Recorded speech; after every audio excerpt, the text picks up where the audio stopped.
விஜய்க்கு வந்து ஒரு ஸ்ட்ராட்டஜிஸ்ட் தேவை.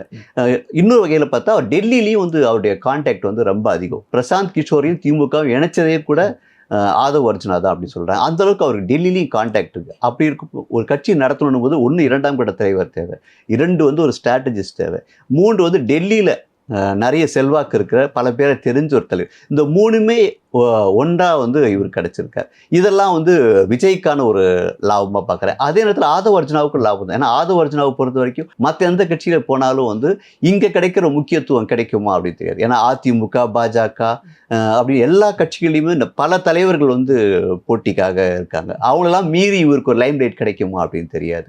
அதனால வந்து இது ஆதவ் அர்ஜுனாவுக்கும் லாபம், விஜய்க்கும் லாபம். கண்டிப்பாக இதில் வந்து தாவேக்காவுக்கு ஒரு கொஞ்சம் ப்ளஸ் இருக்குன்னு தான் நினைக்கிறேன்.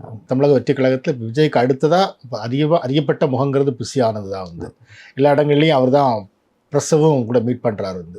ஸோ இப்போ ஆதவ் அர்ஜுனா மாதிரி உள்ள வரும்போது அவரோட முக்கியத்துவம் குறையுமா? கண்டிப்பாக குறைய வாய்ப்பு இல்லை. ஏன்னாக்கா இப்போ விஜய்க்கும் ரசிகர்களுடைய ஒரு நட்பு பாலம், அப்படி உறவு பாலம் அப்படின்னாக்கா அது வந்து புஷி ஆனந்த் தான். புஷி ஆனந்தை பொறுத்த வரைக்கும் வெளியே வந்து பெரிய அளவில் பேசாத தலைவராக இருந்தாலும், அதிகமாக விஜய் சொன்னதை மீறி எதையும் சொல்லாத ஒரு தலைவராக இருந்தாலும், அவருக்கு வந்து ரசிகர்களோட ஒரு நல்ல ஒரு நட்புறவு இருக்குது.